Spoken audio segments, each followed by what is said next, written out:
कहने वाला ये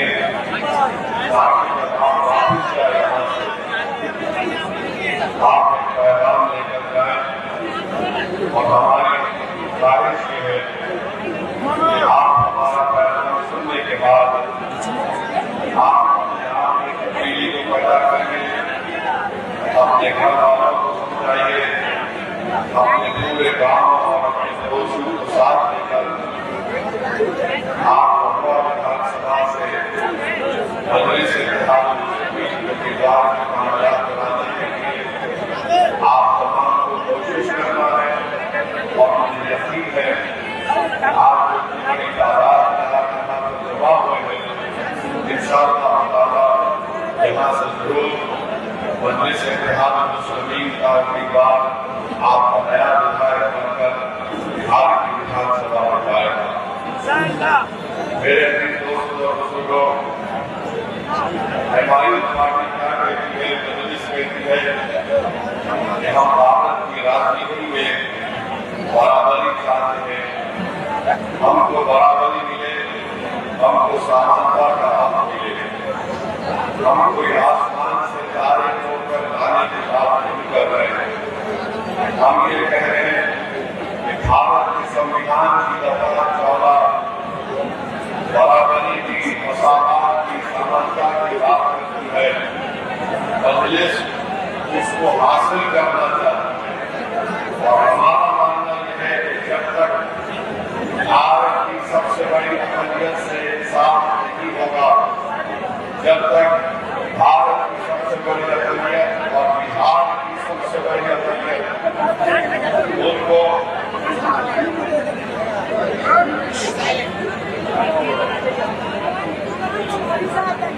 उनको अपना सियासी हक नहीं मिलेगा, हम इंसाफ नहीं कर पाएंगे।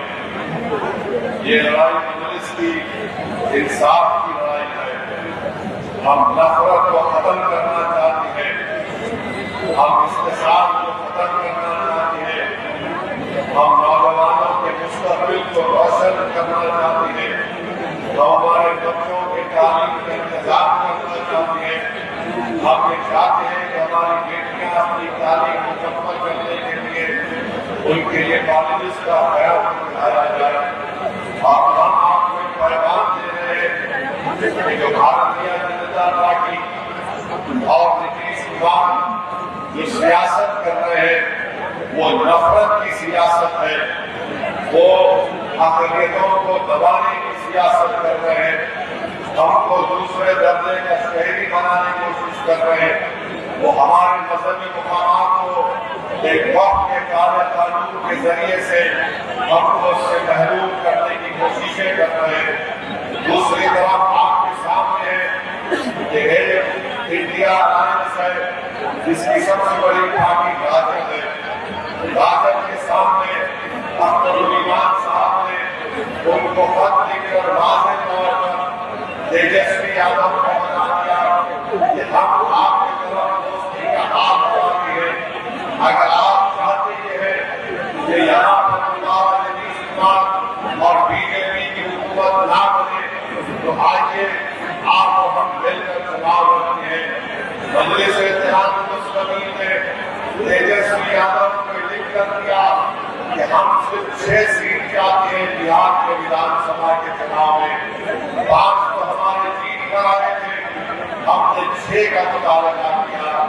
मगर आप देखिए अब्दुल ईमान ने लिखकर ये भी दिया कि अगर आपको सत्ता मिलती है तो हम अपने आप को मंत्री का पौधा मांगेंगे।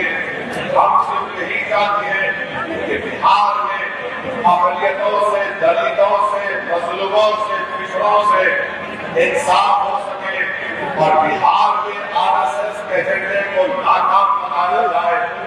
अब आप तो देख रहे हैं कि तेजस्वी यादव की तरफ से कोई बात नहीं की जाती है।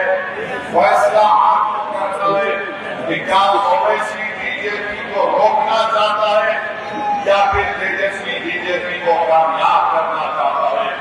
ये फैसला इस विधानसभा की जनता को करना है, ये फैसला बिहार की जनता को करना है। मेरे अजीज दोस्तों और बुजुर्गों, तीसरी बात यह है सुना कि यहाँ पर 5 सितंबर के दिन मीलादुन्नबी के मौके पर जनाब नसीर शाह साहब को गाजा पाकर थाने की पुलिस बेवजह उठाकर ले गई, मारपीट की गई और 3 दिन के बाद नसीर शाह की लाश थाने से आ गई। हम पूछना चाहते हैं भारत के प्रधानमंत्री मोदी से, नीतीश कुमार से, शिवराज पासवान से, जनाब कुशवाहा साहब से, अगर मरने वाले का नाम नसीर शाह नहीं होता, कुछ और होता, तो अब तक पूरे थाने का थानेदार से लेकर कांस्टेबल तक सब बरतरफ हो जाते। मगर महिला की आवाम आपको बता रहा हूँ कि ये सिर्फ नसीर शाह की मौत नहीं है, ये मौत आपको पैगाम दे रही है कि बिहार की सबसे बड़ी अकलियत की जान की कोई कीमत नहीं है, हमारी जान की कोई कीमत नहीं है। मरने वाले का नाम नसीर शाह था, इसीलिए हम देखते हैं कि नीतीश कुमार और बीजेपी की सरकार कोई एक्शन नहीं लेती। ये क्यों दोहरा रवैया इस्तेमाल किया जा रहा है? अरे इंसान है नसीर शाह, वो उसकी औलाद, उसकी बीवी बेवा हो गई जो आज हमारे सामने आई थी। जब मालूम हुआ तो अख्तरुल ईमान गए। तो आपकी जान की कीमत आपको अपने वोट से दिखाना पड़ेगा, आपको अपनी जान की कीमत अपने वोट से दिखाना पड़ेगा। अगर आप नहीं दिखाएंगे तो एक नसीर शाह आज मरा, नहीं मालूम कितने नसीर शाह मुस्तकबिल में मर जाएंगे जालिमों के जुल्म का शिकार होकर। हम बताना चाह रहे हैं कि पुलिस ले जाकर नसीर शाह को 3 दिन पुलिस स्टेशन में रखकर मारती है। कैसा आपने गरीब को उठाकर, कैसा आपने गरीब को अपने कस्टडी में रखकर उसकी मौत हो गई। अरे आपको चाहिए था, यहाँ के डीजी साहब को चाहिए था, नीतीश कुमार को चाहिए था कि उनको सस्पेंड करते, उनके खिलाफ एक्शन देते, अरे मिनिमम एसडीएम की इंक्वायरी ऑर्डर करते। मगर नसीर शाह मर गया, कौन जिम्मेदार है किसको पता नहीं है। मैं मुबारकबाद देता हूं पुलिस वालों को जो नसीर शाह को गिरफ्तार करके लेकर गए। आप इंसाफ नहीं करे कोई बात नहीं, अल्लाह और जमीन और आसमान का खालिक कुदरत इंसाफ करेगी। आप ये कभी खामोश नहीं बैठा जा सकता इस बात पर कि गरीब को ले जाकर थाने में रख दिया गया और कोई एक्शन नहीं लिया जाता है। बहरहाल आपको अपने वोट के जरिए से बताना पड़ेगा कि आपके जान की कीमत कितनी है। आप अगर नसीर शाह के साथ हैं, आप नसीर शाह के साथ हैं, आप नसीर शाह की मौत को मौत मानते हैं, आप मानते हैं कि नसीर शाह को मारकर पीटकर उसको खत्म कर दिया गया, तो फिर आपको भारत की लोकशाही में संविधान इस बात की इजाजत देता है कि आप जब अपना वोट डालने जाएंगे तो याद रखिए नसीर शाह की बेवा आपके सामने थी, वो इंसाफ के लिए पुकार रही है। क्या तुम नसीर शाह के अफराद खानदान से इंसाफ करोगे? करोगे? कैसे करोगे? वोट डालकर करोगे या सिर्फ नारा लगाकर इंसाफ करोगे? वोट डालोगे पतंग छाप पर, वोट डालकर इंसाफ करोगे। याद रखो, भूल नहीं जाना, भूल नहीं जाना। दूसरी बात सुनिए, अरे सुनिए, सुनिए। दूसरी बात यह है कि इस विधानसभा में अनुमंडल अस्पताल है, राजद का विधायक है, अस्पताल में डॉक्टर है, दवाखाना सिर्फ दिखाने के लिए है, दवाखाने में कोई इंस्ट्रूमेंट है, तो दवाखाने में अगर डॉक्टर नहीं है तो आपको मतदान के दिन आपको डॉक्टर बनकर एक नाकाम विधायक का इलाज करना है, कैसे करेंगे? किस पर बटन दबाएंगे? किस पर बटन दबाएंगे? क्या यहाँ का नौजवान बेरोजगार है? यहाँ का नौजवान बेरोजगार है, बेरोजगार और गरीबी उसका मुकद्दर बन चुका। तो आपका काम यह है कि मतदान के दिन आप किसको बेरोजगार बनाएंगे? किसको बेरोजगार बनाएंगे? और रोजगार किसके लिए हासिल करेंगे? आप अपने लिए हासिल करेंगे। क्या यहाँ का नौजवान इस विधानसभा को छोड़कर हिंदुस्तान के कोने कोने में जाता है नौकरी की तलाश में? और यहाँ का विधायक क्या करता है? तुम्हारा वोट लिया और पटना जाकर बैठ गया। यहाँ का नौजवान अपनी मुफलिसी और लाचारी और गुर्बत को दूर करने के लिए मुल्क के कोने कोने में चला जाता। तो मेरे अजीज दोस्तों और बुजुर्गों, फिर आप ये भी जानते हैं कि यहाँ पर भ्रष्टाचार है। आवास योजना बगैर पैसे की मिलती है, पेंशन मिलता है बगैर पैसे के। तो भ्रष्टाचार का खात्मा कैसे करेंगे? कैसे करेंगे?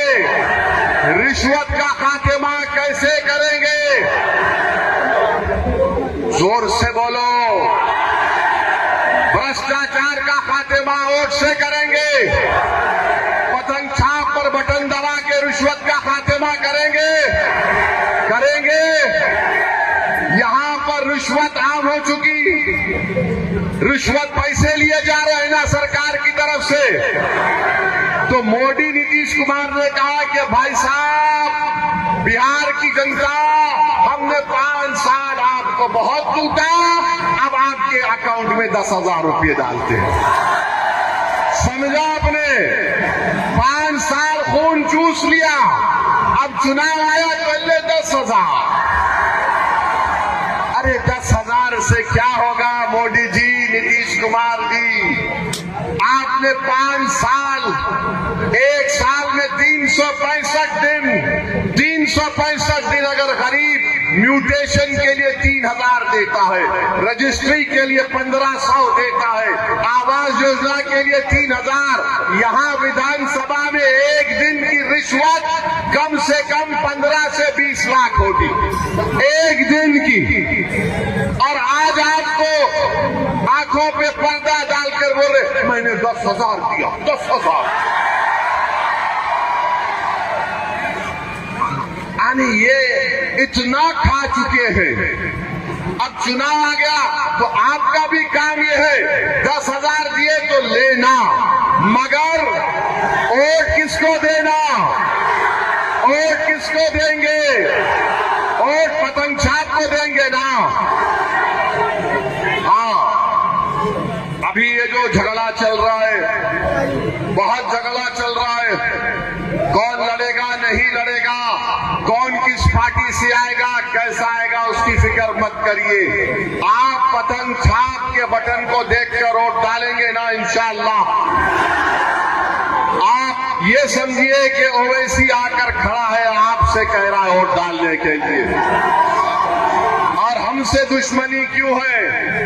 हमसे दुश्मनी इसलिए है कि ये नहीं चाहते कि तुम नेता बनो, ये नहीं चाहते कि तुम लीडर बनो, ये नहीं चाहते कि तुम अपने मुकद्दर के फैसले करो, ये नहीं चाहते कि तुम उनकी आंख में आंख डालकर उनको देखकर कहो कि मैं गुलामी नहीं चाहता, मैं अपना हक चाहता हूं। हम बराबरी चाहते हैं। ये चाहते क्या है कि हमको झुका कर रखें, हमको कमजोर करके रखें और हमारा हाल ऐसा करके रख दे कि हम कभी ना उठे। याद रखो, कल तक बिहार की राजनीति में कोई विकल्प नहीं था, मोदी था, नीतीश था, तो दूसरी तरफ राजद और उनकी पार्टियां थी। ये दोनों ये समझ रहे थे अगर इनसे नाराज हुए तो उनके पास चले जाएंगे। अब मजलिस तीसरी ताकत बनकर उभरी है। अब इन दोनों को परेशानी है। मोदी परेशान, नीतीश कुमार परेशान, राजद परेशान, ये कैसा होगा? ये अब ऐसा होगा कि अब गरीबों का इस्तेसाल खत्म होगा, गरीबों को उनका हक मिलेगा। नेता बनेंगे, आप नेता बनेंगे या सिर्फ वोट डालकर घर में सो जाएंगे? तुम नेता बनना चाहते हो? तुम विधायक बनना चाहते हो? तुम सांसद बनना चाहोगे? तुम मुख्यमंत्री बनना चाहोगे? तुम देश के प्रधानमंत्री बनना चाहोगे? जोर से बोलो, बनोगे? जोर से बोलो, बनोगे? अपने ख्वाबों को पूरा करो। मजलिस तुम्हारे ख्वाबों को पूरा करना चाहती है। और याद रखो इस बात को, अगर वो मुख्यमंत्री बन सकते तो तुम भी बनोगे इंशाअल्लाह ताला। अगर कोई विधायक वो बन सकता है तो तुम भी विधायक बनोगे। तुम में इतनी काबिलियत है, तुम में इतनी ताकत है। शर्त सिर्फ ये है कि हम मुत्तहिद हो जाएं, मुत्तहिद हो जाएं। इत्तेहाद एक ताकत है, याद रखो। इंतशार एक मौत है। इत्तेहाद ताकत है, इंतशार मौत है।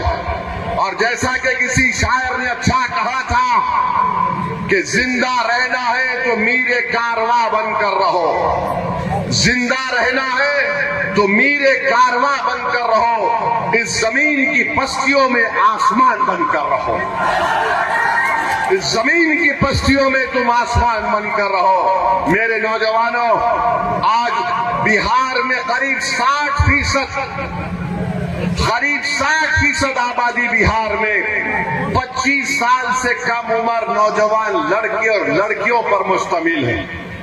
ये लड़ाई तुम्हारी ओवैसी अख्तर ईमान लड़ रहे नौजवानों, ये मुस्तकबिल तुम्हारा है। हम अपने बुजुर्गों से अपील कर रहे हैं कि आप जब वोट डालने जाएंगे तो अपनी औलाद की तरफ, अपने महल्ले के नौजवानों के चेहरों को देखो, इनके हाल को देखो, इनकी बेरोजगारी को देखो, तुम्हारे घर की गुर्बत को देखो, तुम्हारे इन बच्चों के ख्वाबों को कौन पूरा करेगा जो पढ़ना चाहती है? तुम्हारे नौजवानों को जो तुम्हारा घर छोड़कर हिंदुस्तान के कोने कोने में चले जाते हैं। मेरे भाई, ये ख्वाबों को पूरा करने का वक्त है और हम अपने ख्वाबों को पूरा कर सकते हैं। कोई कहेगा कि ओवैसी जज्बाती तकरीर कर रहा है। अरे जिसमें जज्बात नहीं वो मुर्दा है, जिसमें जज्बात नहीं वो मुर्दा है, जिसके ख्वाब नहीं वो इंसान नहीं हो सकता।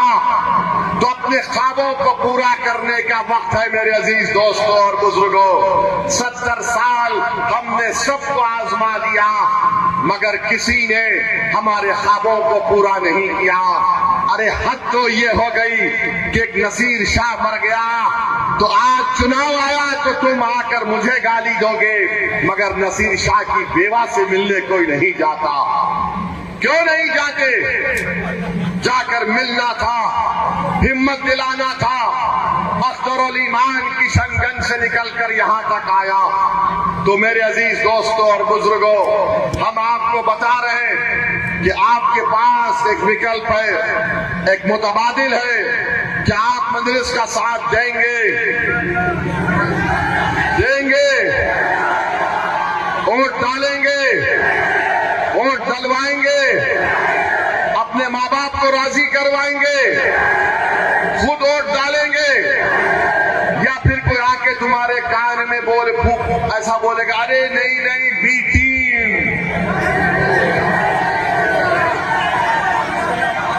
मोदी जी आके बोलेंगे, भाजपा के बोलेगी, अरे ओवैसी राष्ट्रवाद की बात नहीं करता तो क्या करोगे?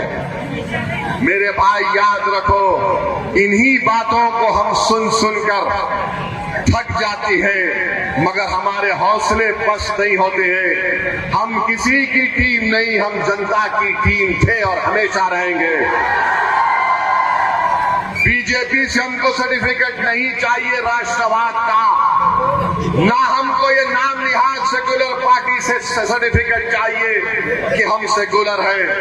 अरे हम सेकुलर थे, है और रहेंगे। उनको बताना पड़ेगा जो बार बार बोलते M/Y समीकरण, M/Y समीकरण। अरे बताओ ये M/Y में क्या फायदा हुआ? तुम मुख्यमंत्री बन गए, 15 साल तुम्हारे पास इख्तियार रहा, 20 साल नीतीश कुमार मुख्यमंत्री हैं। आज आपके पास एक सुनहरा मौका आया है कि आप अपने वोट का सही इस्तेमाल करें, भारत की जमहूरियत को मजबूत करिए, नाइंसाफी का खात्मा करिए, अपने मुकद्दर के फैसले खुद करिए और यही आपकी कामयाबी होगी।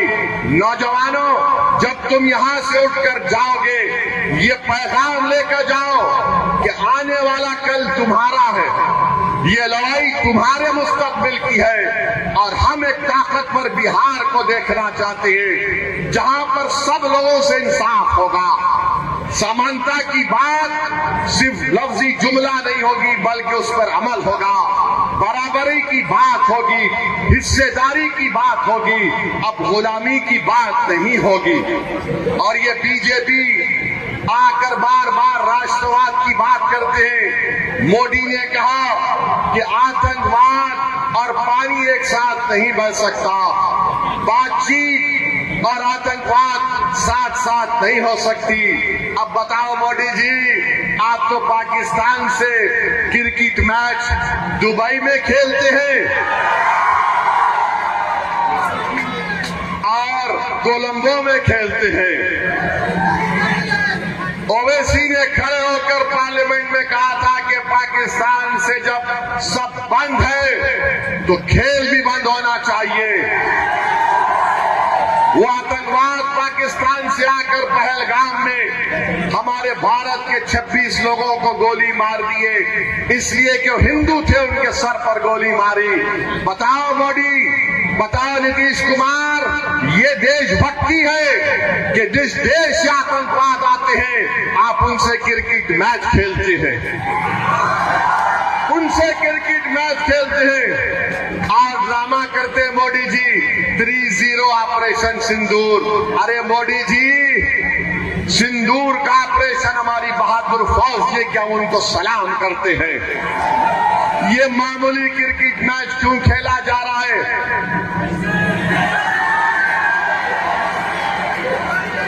किसके लिए खेला जा रहा है? किसके लिए खेला जा रहा है? ये देशभक्ति होती है,